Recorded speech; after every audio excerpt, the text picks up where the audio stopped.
estão nos assistindo agora, em tempo real, em qualquer outro tempo. Deus tem uma palavra para o teu coração. Deus possa falar com você nessa noite, ou nessa tarde, ou nessa manhã. Fique atento. Eu gostaria que os irmãos abrissem a Bíblia. Livro de Juízes.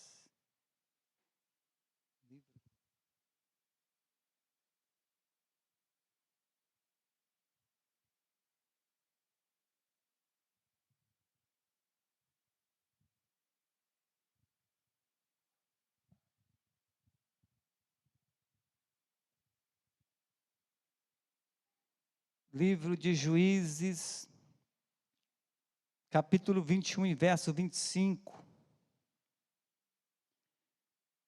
Juízes 21, 25. Juízes 21, 25. Vai dizer o seguinte: naqueles dias não havia rei em Israel. Cada um fazia o que parecia bem aos seus olhos. Naqueles dias não havia rei em Israel. Cada um fazia o que parecia bem aos seus olhos. Vamos ficar de pé, vamos fazer um instante de oração por todos aqueles que nos estão assistindo. Vamos fazer uma oração pelos aqueles que sempre nos pedem para orar por eles, principalmente aqueles que estão enfermos, doentes. Vamos orar, pedindo a Deus graça, que o Senhor nos conceda um coração, uma terra, uma sensibilidade para acolher as sementes, que são a palavra, para que possamos gerar frutos. Nós não estamos aqui em vão, nós estamos aqui para semear e para ser semeado.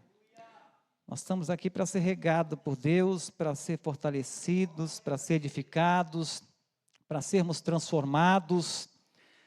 Nós não podemos sair daqui da mesma forma que entramos. Louvado seja o nome de Jesus. Nós devemos interceder por isso, clamar por isso, porque há forças contrárias, há inimigos, há barreiras, há muralhas, há prisões, há cadeias, há forças que se levantam contra a vida da igreja. Mas o Senhor disse para nós orarmos, em todo tempo, com toda a súplica por todos os santos.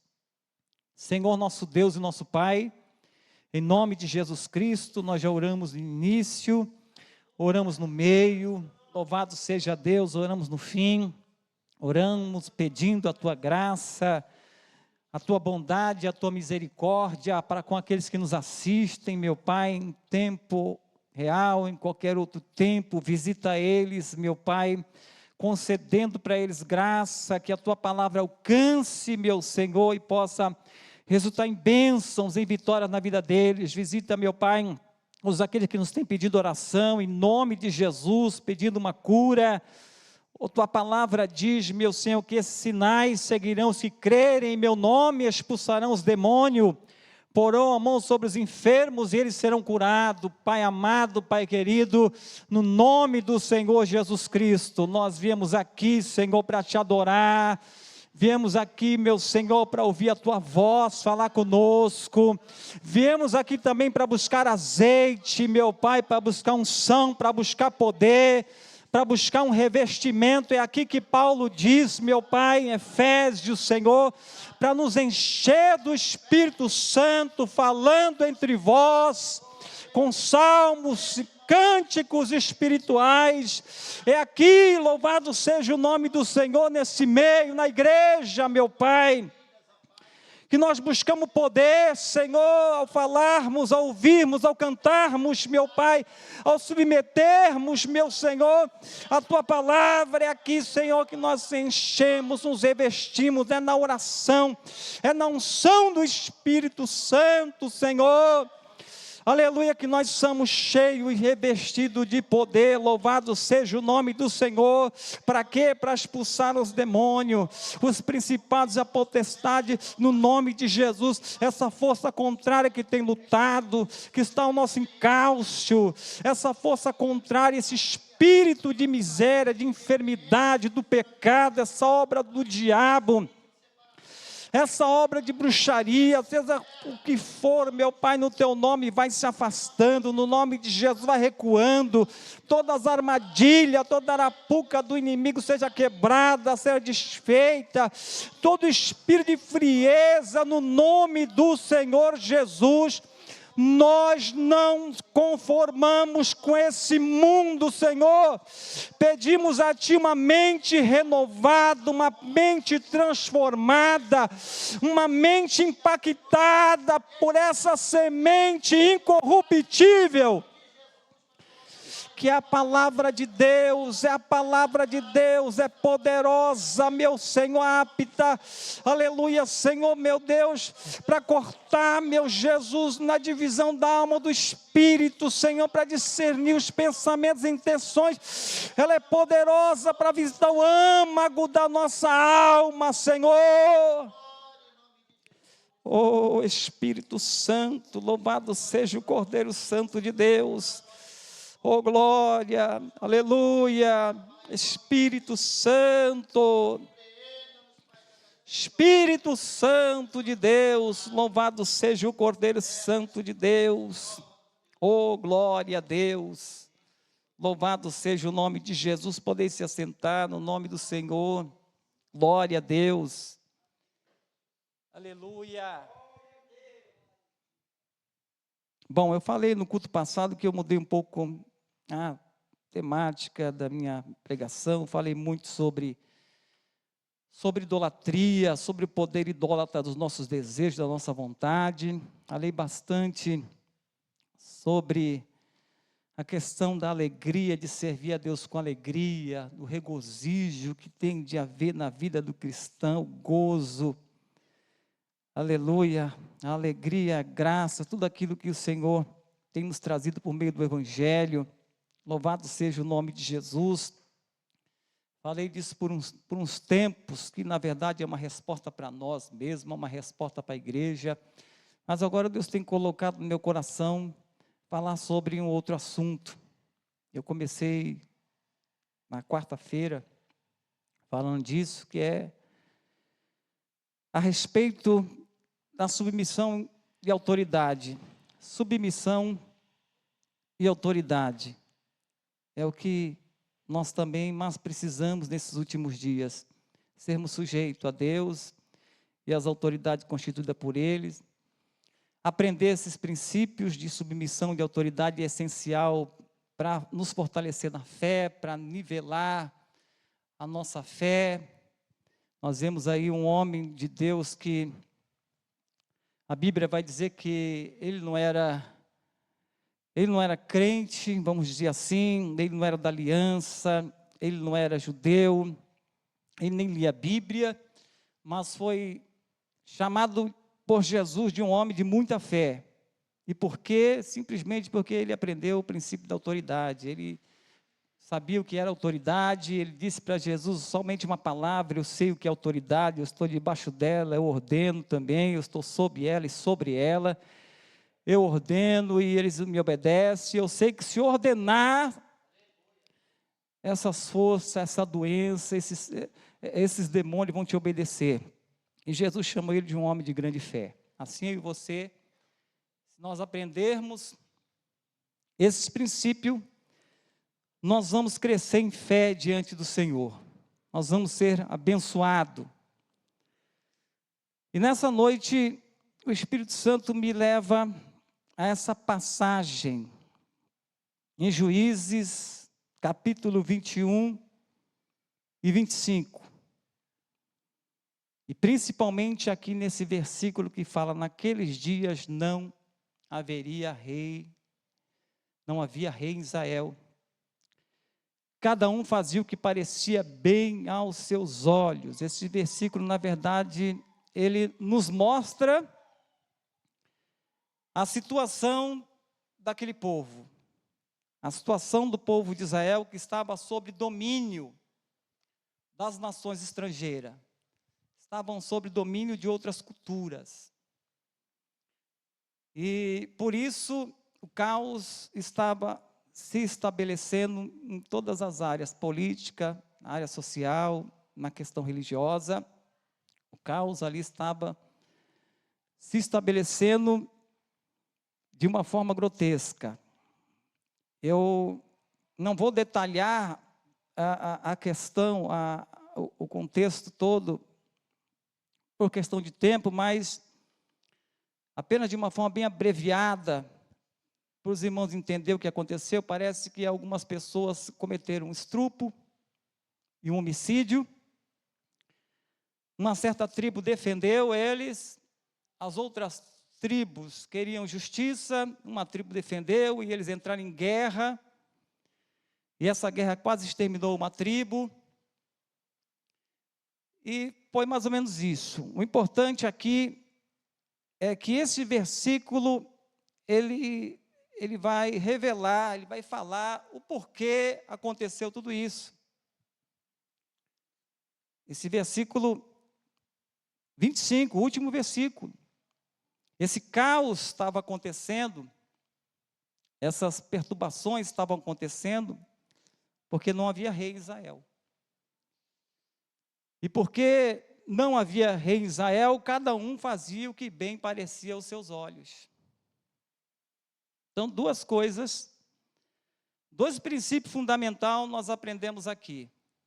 O primeiro é que não fomos criados para viver sem autoridade. Nós não fomos criados para viver sem autoridade. Nem no céu, nem os anjos, nem o ser humano foi criado para viver sem autoridade. Deus, quando criou Adão, Ele criou ele sob autoridade, toda a criação ia sujeitar a ele. Adão não nasceu sabendo, ele ia aprender a exercer essa autoridade.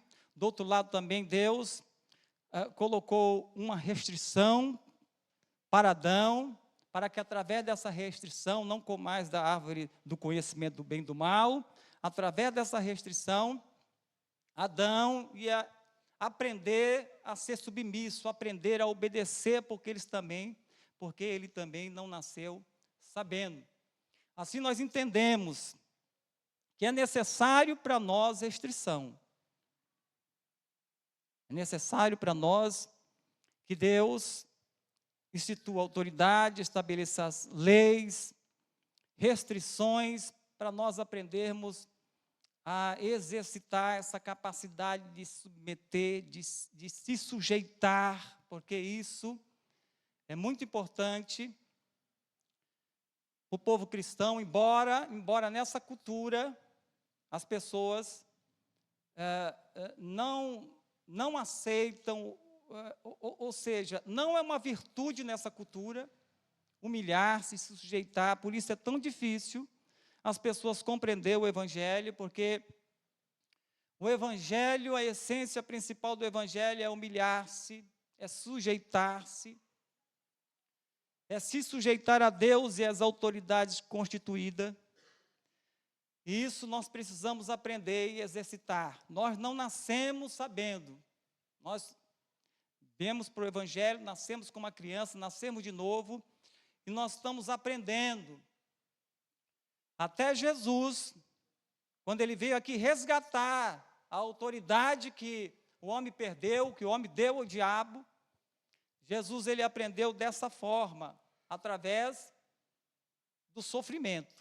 Sofrimento para Jesus foi uma lição, onde ele aprendeu a se submeter, a ser humilde, a se humilhar, porque a Bíblia diz que ele, mesmo na forma de Deus, não ousou a fazer uso desse poder, ele abriu mão desse poder, esvaziou-se da sua divindade, e assumiu uma forma humana, e na sua humanidade ele se esvaziou-se, e foi servo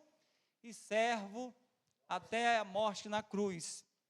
E por isso, por Jesus ter se humilhado, ele foi exaltado sobre todos os nomes. Deus deu um nome a ele, que está sobre todos os nomes, para que no nome de Jesus todo joelho se dobre. Então, como é importante essa questão de aprender a humilhar-se, a submeter. A Bíblia diz que Jesus foi ouvido. Foi ouvido porque ele se submeteu, porque ele, nos dias de clamor, em que ele, através de súplicas e lágrimas, clamava diante de Deus, ele foi ouvido por meio da sua obediência, da sua reverência, da sua submissão. Como nós precisamos aprender esses dois princípios que nós extraímos dessa lição aqui.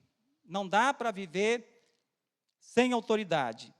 Nós entendemos que nós fomos criados para viver sob autoridade. Esse é o primeiro princípio. O segundo princípio é que a ausência de autoridade,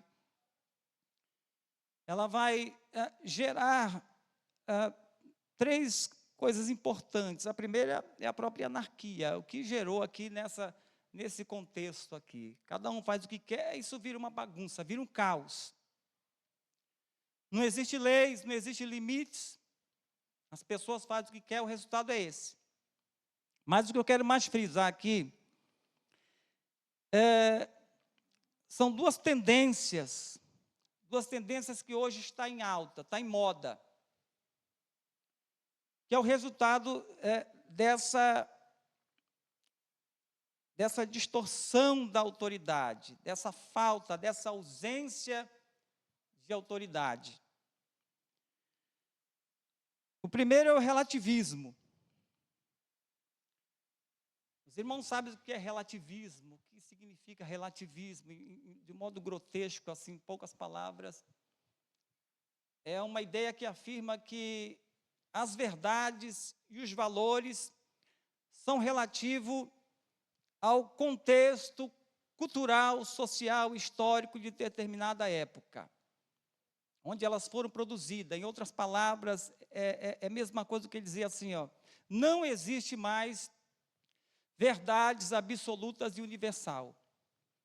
Se houve alguma verdade, está condicionada àquele tempo, àquele período, onde elas foram fabricadas.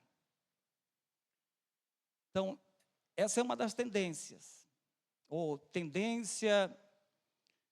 ideia, ou corrente filosófica, ou perspectiva contemporânea, ou pilares da pós-modernidade, não importa o que as pessoas chamam, mas eu chamo de tendência, ou ideias. Essas ideias, essas tendências que hoje elas estão em alta, eu não falei da outra, que é o subjetivismo, que de um modo grotesco também, é uma ideia que afirma que o certo e o errado depende do que você sente. Depende da tua sensação. É a mesma coisa do que uma pessoa colocar em nossa frente assim, uma obra de arte e dizer assim para mim, para você, o que vocês acham? Depende do que eu sinto. Depende do que você sente. Então, o Evangelho está se tornando assim para nós, para as pessoas. Por quê? Porque essas tendências que estão em alta hoje, essas ideias, essas correntes filosóficas, elas, na verdade, elas representam a maneira com que você pensamos. Elas representam a maneira como eu e você enxergamos a vida. Elas, na verdade, elas moldam a maneira de pensar e de interpretar todas as realidades do mundo. Deu para entender? Ficou bem fácil? Essas tendências representam isso. É uma maneira de dizer assim, é uma maneira mais natural de mostrar como o diabo está cegando o entendimento dos incrédulos para que neles não resplandeçam a glória do Evangelho. Porque uma pessoa que se deixa amoldar, uma pessoa que é regida por essas tendências, e que a maioria das pessoas estão sendo, é difícil de acreditar no Evangelho. É difícil de entender o Evangelho. O Evangelho não vai fazer sentido, porque isso cega. Uma vez que não se tem mais referência de certo, de errado, de verdade, de mentira, que é o que eu acho, o que eu afirmo que está certo, o que eu julgo ser certo, como que o Evangelho vai fazer sentido? Como que a palavra de Deus, a verdade de Deus, vai fazer sentido? Como que eu vou me sujeitar a ela? Se ela vai me confrontar na verdade?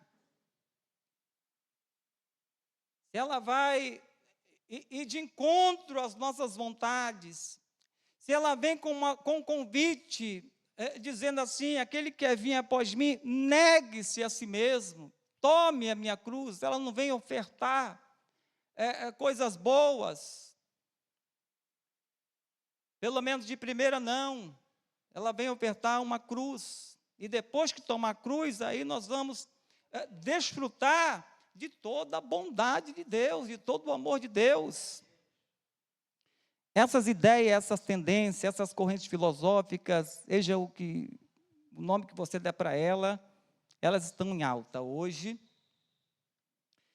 E isso porque existem muitos fatores, mas eu quero frisar, acho que o mais importante, que é esse processo de globalização,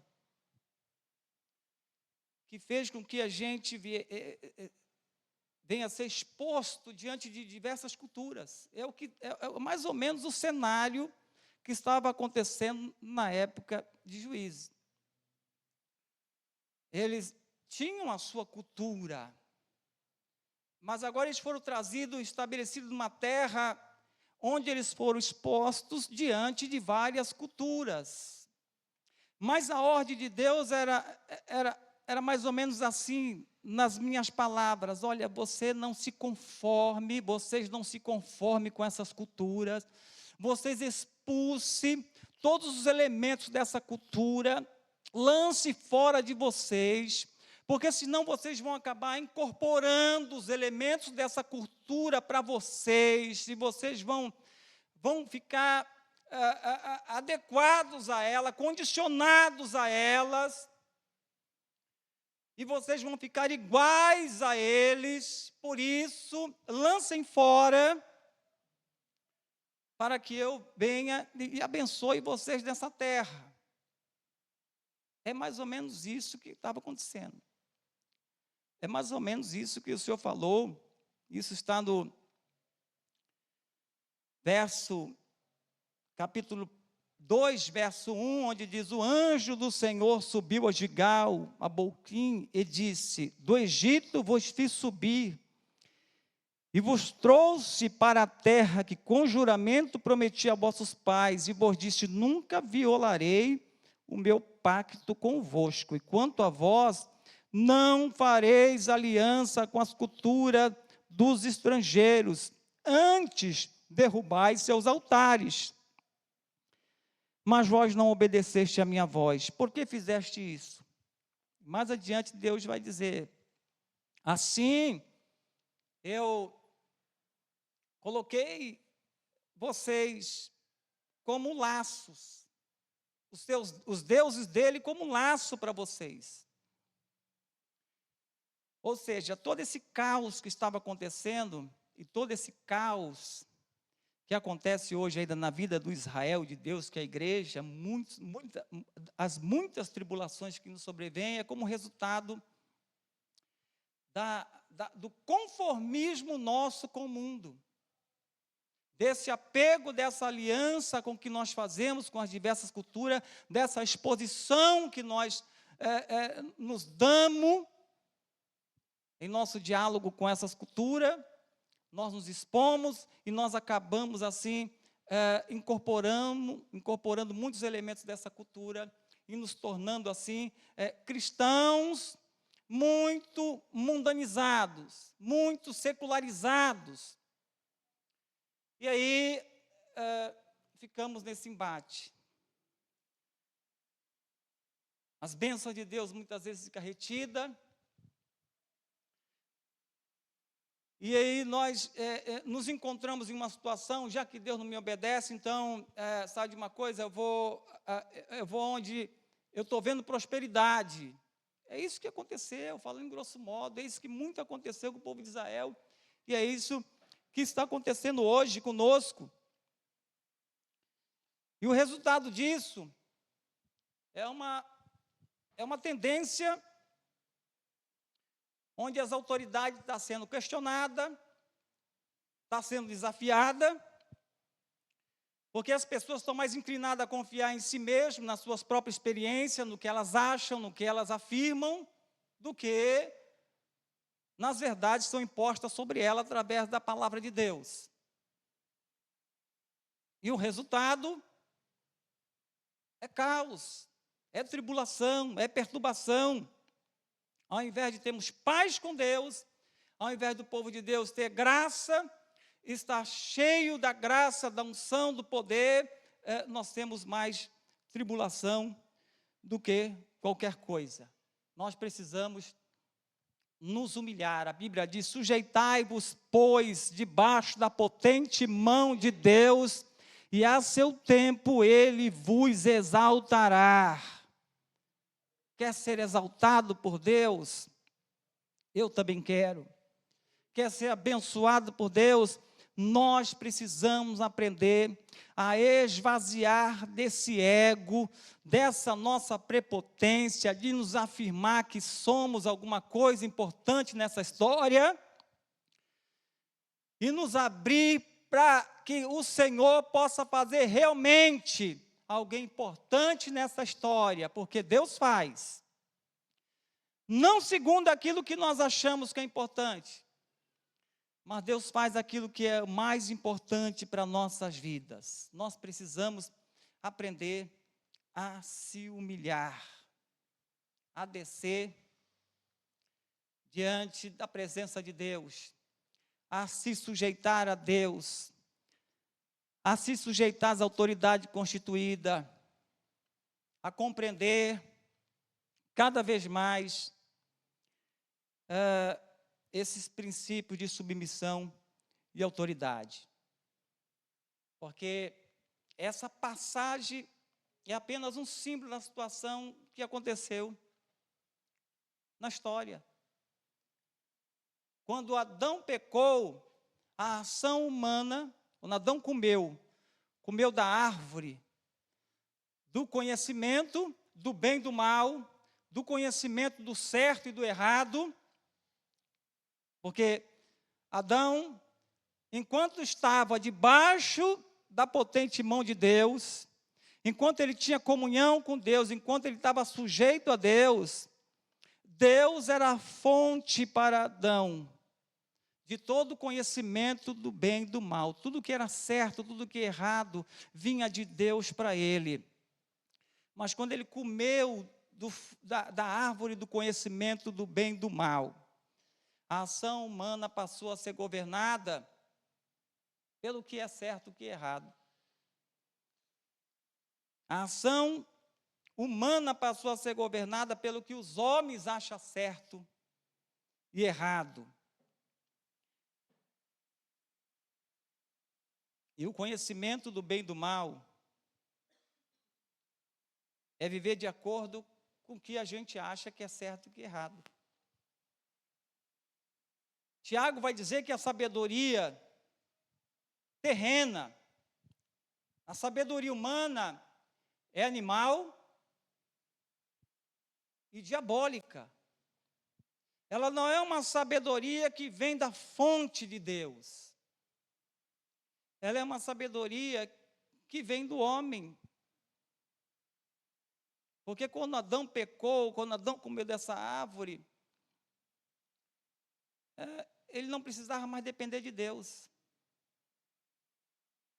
Ele já tinha em si mesmo, o discernimento para saber o que é certo e o que é errado. Ele não tinha agora controle sobre esse discernimento. Ele não tinha agora o que Deus ia dar para ele, se ele estivesse vivendo sob sujeição de Deus. Não é diferente hoje. Muitas pessoas ainda continuam vivendo e comendo dessa árvore. Muitas pessoas hoje, muito cristão hoje, continua dependendo dessa sabedoria. Continua vivendo dessa dependência do que é certo, do que é errado, segundo ele acredita que é certo do que é errado. Pessoas que não vivem mais na dependência do que Deus tem a dizer para ele, o que é certo e o que é errado. Isso é um perigo. Isso é um perigo. Porque, como disse Tiago, essa sabedoria, ela é diabólica. Ela nos faz viver autonomia. Ela nos faz viver e julgar todas as coisas segundo o que a gente acha que é certo e que é errado.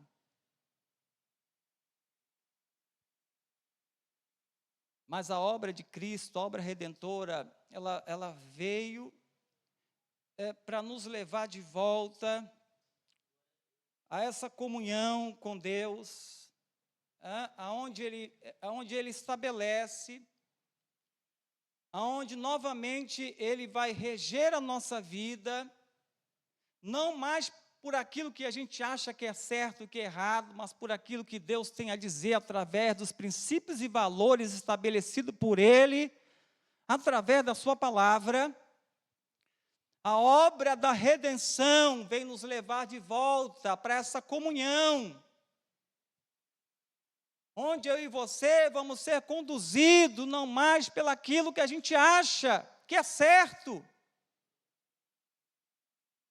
mas por aquilo que Deus tem a dizer.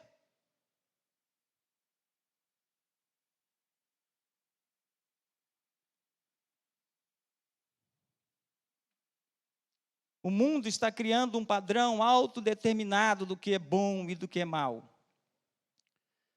Um mundo pervertido de gente vivendo sem Deus, cheia de conhecimento terreno, que acreditam naquilo que entende como certo. O mundo está virando um caos, vai virar um caos, porque a Bíblia diz que vai virar, que vai ser como os dias de Noé, como os dias de Sodoma e Gomorra. Essa perversão que hoje encontra-se em lugares, ela vai encher esse mundo. E por quê? Porque as pessoas querem viver como o capítulo 21 de Juízes, verso 25 diz. Elas querem viver sem autoridade. Elas querem viver sem rei, sem lei. E quer fazer o que elas acham parecer bem aos seus olhos.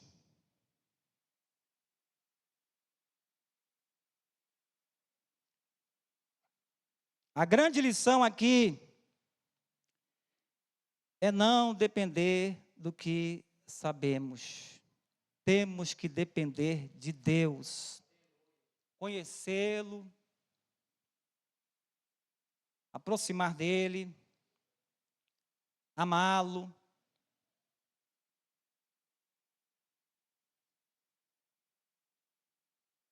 Efésios 3:19. Efésios 3:19.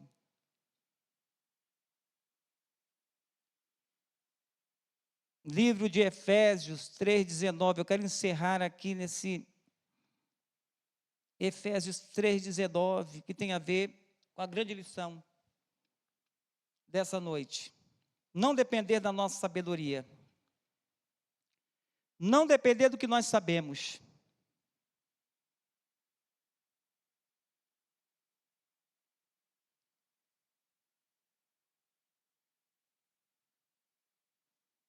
Começar do 14. Por esta razão, ajoelho-me diante do Pai, de quem toda a família nos céus e na terra recebe o nome. Ora, aquele que é segundo, oro para que, segundo as riquezas da sua glória, Ele os fortaleça poderosamente no íntimo por meio do poder que há em vós pelo Espírito Santo. Isso para que Cristo habite pela fé no coração de vocês, de modo que estejam arraigados, alicerçados no amor. Assim vocês perceberão com todos os santos qual é a largura, o comprimento, a altura, a profundidade do amor de Cristo, e conhecerão esse amor que excede todo conhecimento, esse amor que excede todo entendimento, toda sabedoria, para que sejam cheios da plenitude de Deus. Aquele que é capaz de fazer intimamente mais do que tudo que pedimos ou pensamos, segundo o seu poder que atua em nossas vidas. A Ele glória na igreja em Cristo Jesus por todas a geração, pelo século do século. Sabe, conhecimento é bom, conhecimento é importante. Mas uma coisa interessante, os que mais perseguiram Jesus, os que mais combateram a verdade de Jesus, foram os que mais conheciam. Não foram os leigos, não foram os ignorantes. Foram os escribas, rabinos, foram os entendidos da época.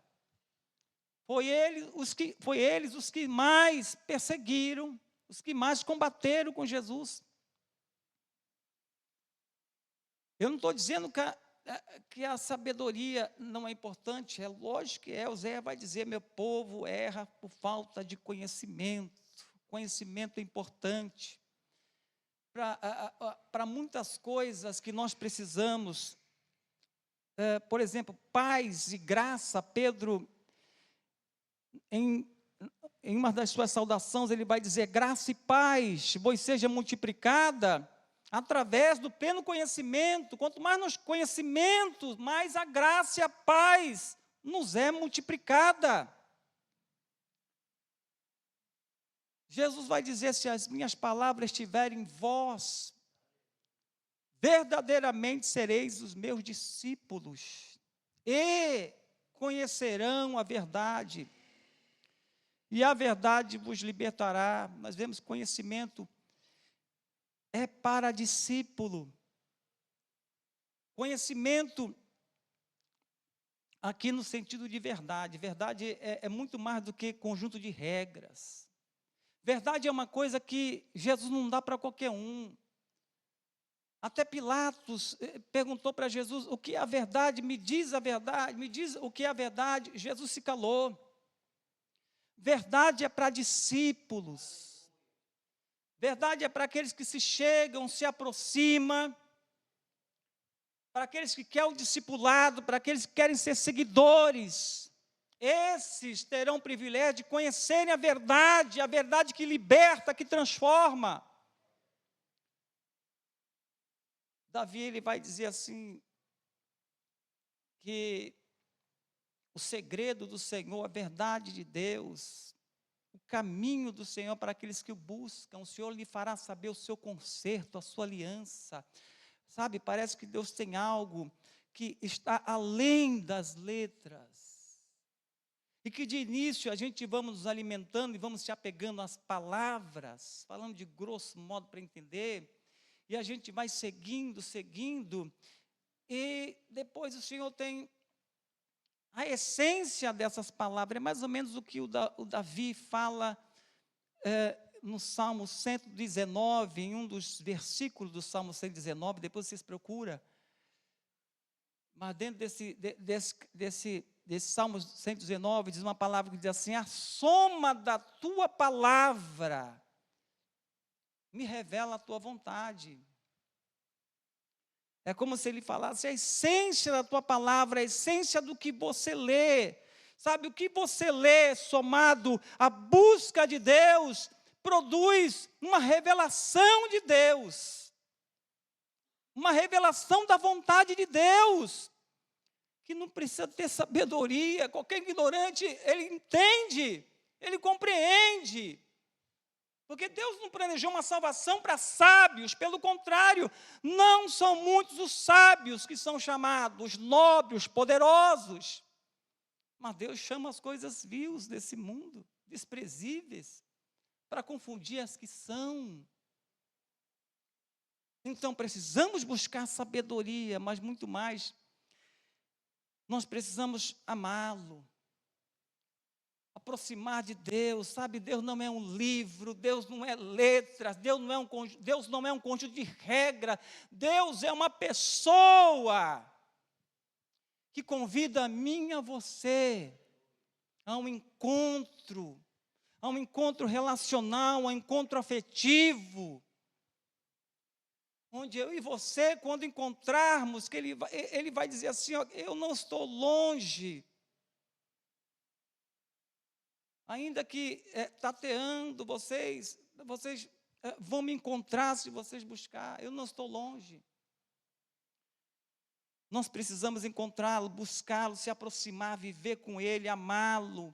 Como diz o 19 aqui, conhecerão esse amor que excede todo entendimento, para que sejamos cheios, não de letras, não de sabedoria, dessa sabedoria que Paulo diz que se aniquila, não é dessa. Nessa sabedoria que Paulo diz que é uma loucura, não é dessa.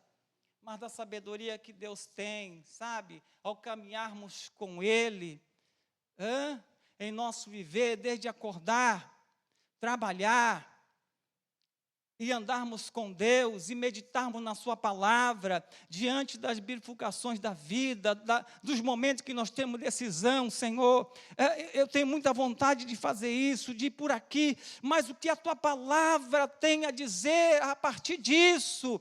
Eu tenho muita vontade de namorar com essa, de casar, mas o que a tua palavra tem a dizer a respeito disso? Porque se Deus não dizer para você, se você não se sujeitar a Ele, você vai ter complicação, a tua vida mais tarde vai ser um caos. Por quê? Porque você andou sobre os teus próprios caminhos. Porque você fez conforme o que você acha. Você decidiu conforme o que você acha que é certo. Moldado por esses paradigmas, por essas tendências, que molda a sua mente, que faz você entender dessa forma, e você sabe que você precisa meditar na Escritura Sagrada. E que se você meditar, você vai ser abençoado na sua vida, você vai aprender a se sujeitar a Deus, a se submeter a Deus, porque essa palavra, ela nos faz nos render a Ele, quando ela penetra, quando ela é semeada e cai numa boa terra, quando ela gera frutos, é automático.